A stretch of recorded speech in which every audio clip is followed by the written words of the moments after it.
ओम नमः शिवाय। मैं हूं एस्ट्रोलॉजर के एम सिन्हा और मैं अपने इस यूट्यूब चैनल पर आप सभी का हार्दिक स्वागत करता हूं। कल 28 नवंबर कैसा बीतेगा मेष से लेकर मीन लगन वाले जातकों का, आइए हम इस वीडियो में समझते हैं। इससे पहले आपके दो प्रमुख प्रश्न जो कि एस्ट्रोलॉजी से रिलेटेड होते हैं, उनके प्रश्नों का मैं उत्तर दे दूं और साथ में ये बता दूं कि ट्रैवलिंग के कारण जो ज्योतिष सीखने वाला जो कार्यक्रम था, आइए ज्योतिष सीखें, शून्य से लेकर अनंत तक, किसी कारणवश अभी नहीं करा पा रहा हूँ, इसके लिए क्षमा प्रार्थना चाहता हूँ।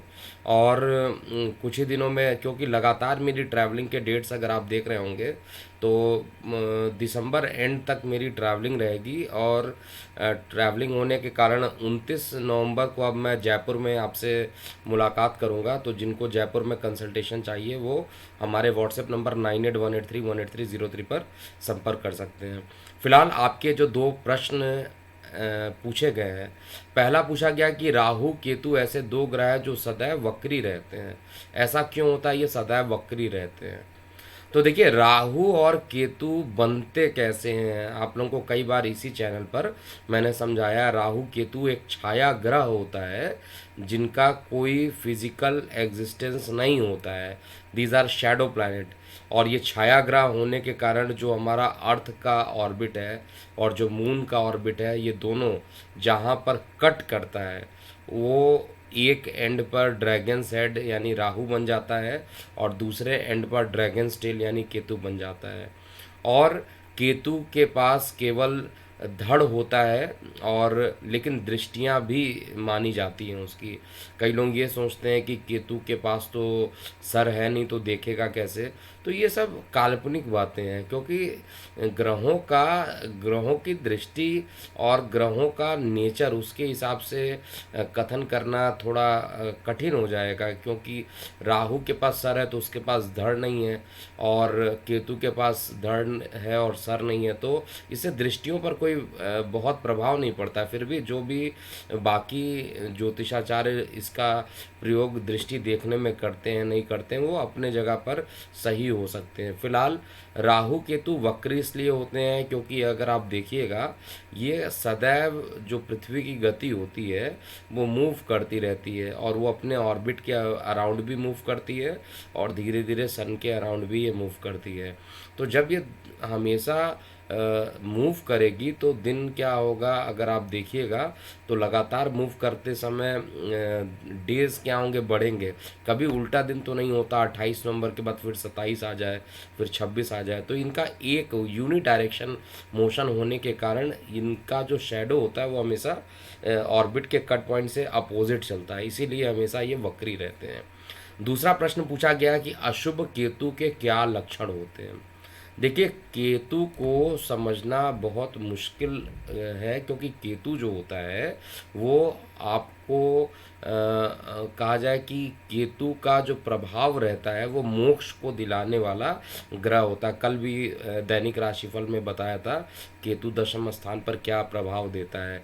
तो अशुभ केतु अगर हो जाए तो सबसे पहला चीज़ तो मोक्ष की तरफ ज़्यादा आपको ग्रसित कर देगा, मुकदमेबाजी। लेकिन मोक्ष भी ऐसे नहीं देने वाला है।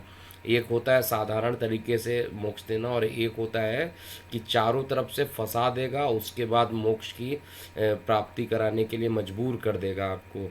तो अशुभ अगर केतु होते हैं तो सामान्यतः मतलब देखा जाए तो इसमें कई प्रकार के रोग डेवलप होते हैं, जैसे पथरी के रोग हो सकते हैं, गर्भपात की समस्या रहती है, उसके अलावा बहुत सारे असाध्य रोग हो जाते हैं, सर्दी खांसी होते हैं। और वात और कफ की जो अधिकता होती है, माफ़ कीजिए, वात और पित्त की अवस्था जो अधिकता होती है वो देता है, ये कफ की अधिकता नहीं देता, क्योंकि गर्म प्लैनेट है तो पित्त और वात दोनों ही ये प्रभाव देता है। और ये बहुत इस टाइप के रोग होने की आशंका बहुत ज़्यादा रहती है।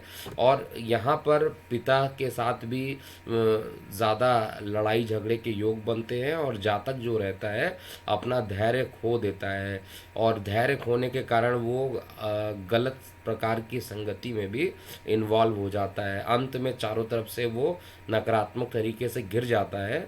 और इसलिए कभी भी आपकी कुंडली में ऐसा दिखा दिखाई देता हो कि केतु खराब है, या आपको लगता है कि केतु आपका निश्चित रूप से परेशान कर रहा है, तो केतु से संबंधित चीज़ों का दान आपको ज़रूर करना चाहिए। पंच अनाजों को मिलाकर या सात सात अनाजों को मिलाकर पक्षियों को ज़रूर खिलाते रहना चाहिए, इससे केतु सही रहते हैं। इवन जो कुत्ते होते हैं, कौवे होते हैं, उनकी भी सेवा करनी चाहिए। तो ये था आज के जो 2 प्रश्न आपके द्वारा पूछे गए हैं। अब हम देखते हैं आज कल का जो पंचांग है वो क्या बता रहा है। तो कल के पंचांग को ओपन कर लेते हैं। तो कल का पंचांग 28 नवंबर कृष्ण पक्ष नवमी है और पूर्व फाल्गुनी नक्षत्र में चंद्रमा का प्रवेश रहेगा। विषकुंभ योग बन रहा है, तैतिल करण बन रहा है और दिशाशूल पश्चिम में रहेगा। और दोपहर 3:30 से लेकर 5 बजे तक के आसपास का जो टाइम है वो राहु काल का रहेगा। सब प्लेस टू प्लेस ये वेरी करता है, लेकिन 3:30 से 5 के आसपास ये लगभग रहेगा। महत्वपूर्ण कार्यों के लिए दिन जो रहने वाला है बहुत अच्छा नहीं रहेगा, लेकिन प्रतियोगी परीक्षाओं में या विद्यार्थी वर्गों के लिए कल का दिन अत्यंत शुभ बीतेगा, जैसा कि मैं चेक कर पा रहा हूँ। चंद्रमा की जो उपस्थिति रहेगी उसका अब आप पर क्या प्रभाव पड़ेगा उसको भी हम चेक कर लेते हैं। तो चार्ट ओपन करते हैं। सबसे पहले मेष लगन की बात करते हैं। देखिए, मेष लगन में कल का जो दिन रहेगा वो माता से, जो माता की जो परेशानियां चल रही थी बहुत दिनों से, माता को किसी ना किसी तरीके की परेशानियां, चाहे हड्डियों में दर्द की शिकायत हो या पैर में दर्द की शिकायत हो, ये सारी चीज़ें अब धीरे धीरे ख़त्म होगी कल के दिन की अगर बात किया जाए तो। और वो कल का दिन जो रहेगा आपको कहीं ना कहीं परिवार से लाभ की स्थिति बनेगी। आपके मामा पक्ष से लाभ की स्थिति बना देगा और हर तरीके से कल का दिन जो रहेगा आय के साधन में वृद्धि करना हर तरीके से अच्छा बीतने वाला है मेष लगन वाले जातकों का। और जब कुछ अच्छे टाइम होते हैं तो अच्छे निर्णय को कर लेना चाहिए। इस समय गुप्त शत्रु आपको हानि पहुंचाने की कोशिश कर सकते हैं, लेकिन वो पहुंचा नहीं पाएंगे, क्योंकि केतु ये चंद्रमा की जो उपस्थिति पूर्व फाल्गुनी नक्षत्र में उपस्थित है और आपका जो रोग ऋण शत्रु का मालिक है ऑलरेडी 8वें घर में जाकर बैठा है, तो यहाँ पर बहुत अच्छी स्थिति में नहीं है जो कि आपको गुप्त शत्रु परेशान करे। इवन इस समय गुप्त शत्रु आपके कमज़ोर होंगे। हालांकि कार्य का प्रेशर रहने के कारण शरीर में थोड़ा आलस्य की अधिकता हो सकती है मेष लगन वाले जातकों के लिए। कर्म स्थान पर आपके कार्यों की भी सराहना की जाएगी। हर प्रकार से श्रेष्ठ है, किसी प्रकार की कोई निगेटिविटी नहीं देख पा रहा हूँ। बस थोड़ा सा स्वास्थ्य के लिए आपको अभी भी ध्यान देना है। स्वास्थ्य में गिरावट जो हो सकती है वो अकस्मात हो सकती है, और वो भी स्पेसिफिक जिन लोगों को ज़्यादा परेशान रहती है, विशेष रूप से हार्ट की जिनको परेशानी है, जो डायबिटिक है, उनके लिए बहुत ज़्यादा नकारात्मक हो सकता है। बाकी तो कल का दिन मेष लगन के लिए अच्छा बीतने वाला है। वृषभ लगन की बात किया जाए तो वृषभ लगन में चंद्रमा का जो गोचर रहेगा वो चतुर्थ स्थान पे रहेगा, अपने मित्र नक्षत्र में रहेंगे। तो चंद्रमा यहाँ पर आपको बड़ी अच्छा प्रभाव देने वाले हैं। आपके पराक्रम को बढ़ाएंगे, आपका कॉन्फिडेंस ये बढ़ाएंगे और सुख की अनुभूति भी ये करा देंगे। इसमें कहीं पे भी कोई दिक्कत नहीं है। यहाँ पर जीवन साथी के साथ वाद विवाद अभी भी बढ़ता हुआ दिखाई दे रहा है, और यही एक चीज़ समस्या है जो कि आपको दैनिक रोजगार के क्षेत्र में भी काफ़ी परेशान कर रही है, और साथ में आपके जीवन साथी के साथ भी मतभेद की स्थिति उत्पन्न कर रही है। इसके अलावा भाग्य का साथ कल मिलने वाला है। धार्मिक यात्राओं पे जाना चाहते हैं तो वो बहुत श्रेष्ठ रहेगा। थोड़ा समय आपको मंदिर में जाकर या धार्मिक अनुष्ठानों पर जाकर अपना समय व्यतीत करना चाहिए, इससे आपका समय अच्छा बीतेगा। आय के साधनों में वृद्धि होगी और कार्य क्षेत्र में आपके कार्यों की सराहना भी कल के दिन में होगी। ओवरऑल कल का दिन बहुत अच्छा बीतने वाला है वृषभ लगन वाले जातकों के लिए।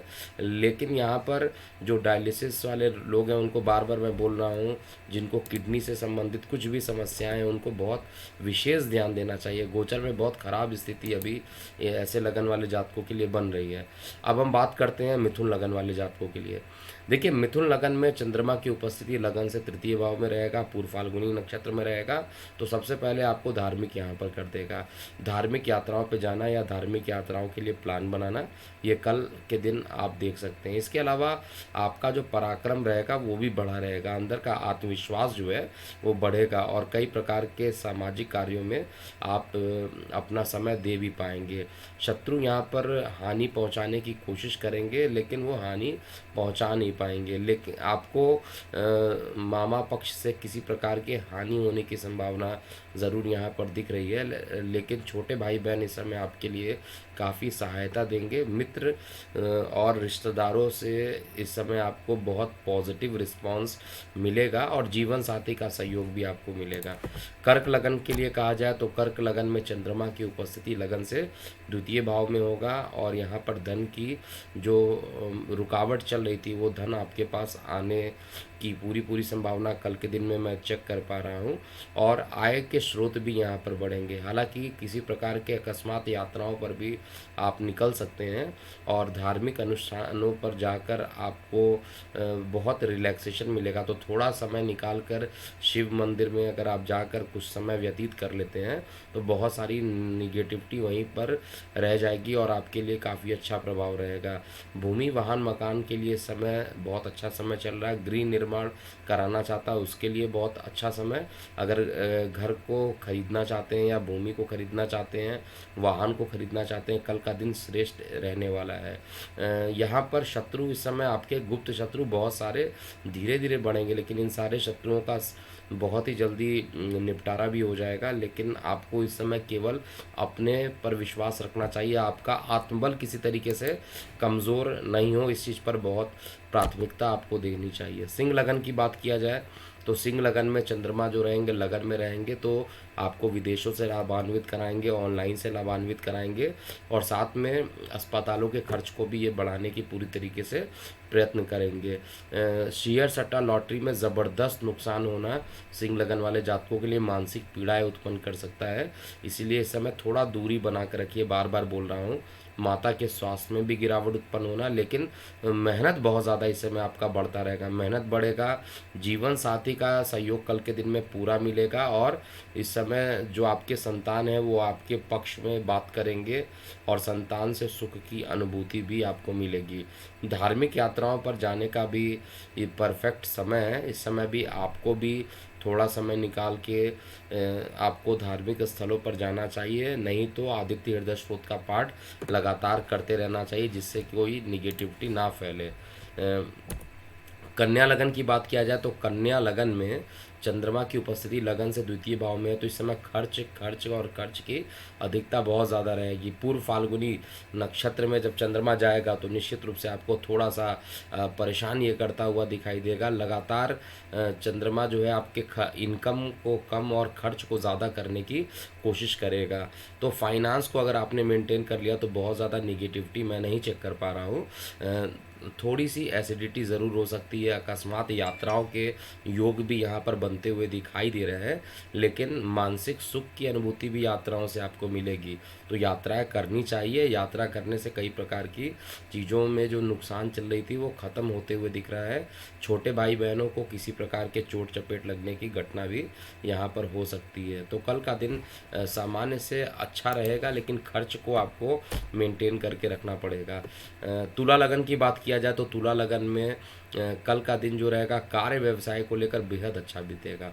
कार्य व्यवसाय को लेकर किसी प्रकार के शुभ समाचार आपको सुनने को मिल सकते हैं। आप इस समय धार्मिक प्रवृत्तियों की तरफ आपका झुकाव बढ़ेगा, और धार्मिक प्रवृत्तियों की तरफ झुकाव अगर बढ़ता है तो इसका मतलब आपके लिए पॉजिटिव इंडिकेशन है। केवल कहने से नहीं, वो आपको अंदर से फीलिंग भी अगर आती है कि धार्मिक जगह पर जाया जाए, किसी जिस भी धर्म को आप मानते हैं वहाँ पर जाने के लिए अगर आपका मन करता है तो निश्चित रूप से आपका जो भाग्य रहेगा वो सपोर्ट करेगा। शेयर सट्टा लॉटरी से आपको भी थोड़ा सा भी दूरी बना लेना चाहिए, और इस समय कोई भी बात ऐसा मत कीजिए, क्योंकि गले में ही सूर्य बुध और केतु तीनों ही विराजमान है, तो थोड़ा सा परिवार में परेशानी उत्पन्न करेगा। लेकिन छोटे भाई बहन से अभी भी सहयोग आपको देगा। लगभग हर वीडियो में आप सुन रहे होंगे, क्योंकि कंडीशन ऐसे करके ही बनी हुई है। और जल क्षेत्र के आसपास अगर कोई कार्य करते हैं, जल से रिलेटेड कोई काम करते हैं, तो उसके लिए किसी प्रकार के ट्रैवलिंग के योग भी यहाँ पर बन के आ रहे हैं। ओवरऑल कल का दिन जो रहने वाला है सामान्य से अच्छा बीतेगा। वृश्चिक लगन की बात किया जाए तो वृश्चिक लगन में चंद्रमा की उपस्थिति लगन से दशम स्थान पर है। भाग्य का मालिक कर्म स्थान पे जाएगा तो भाग्य का सहयोग मिलेगा। कई रुके हुए कार्य को आप कल पूरा कर पाएंगे। कार्यस्थल पर आपकी एकाग्रता बहुत ज़रूरी है। अगर आप कार्यस्थल पर एकाग्रचित होकर काम करते हैं तो आप अपने और अपने परिवार के लिए काफ़ी अच्छा यहाँ पर फ्यूचर बना लेंगे। इसलिए कार्य व्यवसाय पर पूरी एकाग्रता रखना बहुत ज़्यादा ज़रूरी है। किसी प्रकार के निगेटिव लोगों से इस समय दूरी बना कर रखने की ज़रूरी है। स्ट्रेट फॉरवर्ड बोलने से जीवन साथी के साथ वाद विवाद की भी स्थिति उत्पन्न हो जाएगी और साथ में यहाँ पर आपका जो माइंड रहेगा वो पूरे तरीके से कहा जाए तो आय के साधनों को बढ़ाने पर ही ज़्यादा केंद्रित रहेगा और केंद्रित रहना भी चाहिए। स्वास्थ्य के पॉइंट ऑफ व्यू से बहुत ज़्यादा निगेटिविटी नहीं है। जिनको लीवर से संबंधित परेशानी है उनको थोड़ा सावधानी ज़रूर यहाँ पर बरतना चाहिए। और भूमि वाहन मकान से संबंधित कोई नया काम करना चाहते हैं तो वो भी काम कल के लिए शुभ बनता है। धनु लगन के लिए कल का दिन चंद्रमा की उपस्थिति आपके भाग्य स्थान पर जा रहा है तो पिता के शरीर में किसी न किसी प्रकार की गिरावट आते हुए दिख रहा है। शरीर या स्वास्थ्य के मामले में किसी प्रकार की गिरावट देखने को मिलेगा और साथ में शरीर में किसी प्रकार के आलस्य की संभावना भी थोड़ी बढ़ सकती है। हालांकि लग्नेश इस समय आपके मेहनत में बैठा है तो आलस्य बहुत ज़्यादा नहीं होने देगा, लेकिन फिर भी शरीर में थोड़ी सी किसी कार्य के पूर्ण होने से एक रिलैक्सेशन जो होता है वो रिलैक्सेशन होने के कारण आपको आलस्य देगा। दूसरा जो है कार्य व्यवसाय में इस समय यात्राएं करने से बहुत सारे काम बन सकते हैं। अगर यात्राएं करना चाहते हैं तो यात्राएं निश्चित रूप से करना चाहिए। कई रुके हुए कार्य के पूर्ण होने की संभावना धनु लगन में अभी भी बन रही। विशेष रूप से जो बहुत लंबा पैसा फंसा हुआ है वो सारे पैसे निकलने की संभावना अभी भी यहाँ पर गोचर में बनी है। और जिनके ऊपर लोन चल रहा है उनके लिए कल का दिन सामान्य से अच्छा बीतने वाला है। अगर लोन के लिए अगर आप उसका रीपेमेंट करना चाहते हैं तो अच्छा है। और अकस्मात कोई बड़ा धन आपके पास अगर आता है तो आपको वो पैसे को लोन में डालकर अपने लोन को बंद करने की कोशिश करना चाहिए। कार्य व्यवसाय के लिए कल का दिन बहुत ही अच्छा रहने वाला है। जितना ज़्यादा आप सोचिएगा उससे ज़्यादा आपको कार्य व्यवसाय में सफलता कल के दिन में मिलेगी। मकर लगन की बात किया जाए तो मकर लगन में चंद्रमा जो रहेंगे वो अष्टम में रहेंगे तो अष्टम का चंद्रमा कोल्ड कफ ज़रूर आपको दे सकता है। जल से किसी प्रकार की दुर्घटनाएं करा सकता है। वाहन चलाते समय भी आपको बहुत ध्यान देना पड़ेगा। और संतान से हालांकि सुख की प्राप्ति मिलेगी। विद्यार्थियों के लिए कल का दिन काफ़ी अच्छा रहेगा। कई रुके हुए कार्य को आप पूरा कर पाएंगे, लेकिन जीवन साथी के साथ कुछ मतभेद की संभावना भी रहेगी। इस समय सबसे परेशानी आय के साधनों में आपके जो सूर्य बुध और केतु की युति एकादश में बनी है, ये त्रिकोणीय ग्रहों की जो युति बनी हुई है वो आपके आय के साधनों के लिए काफ़ी खतरनाक है। अकस्मात आय में किसी प्रकार का फ्लक्चुएशन हो जाना ऐसा मैं चेक कर पा रहा हूँ। और स्थान परिवर्तन निश्चित रूप से अभी भी बना हुआ है तो जिनको अपना स्थान परिवर्तन करना हो, जॉब को स्विच करके दूसरे में जाना हो, वो अभी भी जा सकते हैं। गोचर में स्थिति अभी आपके लिए स्थान परिवर्तन का बन रहा है। कुंभ लगन की बात किया जाए तो कुंभ लगन में कल का जो दिन रहेगा वो आपके लिए सामान्य से अच्छा रहेगा।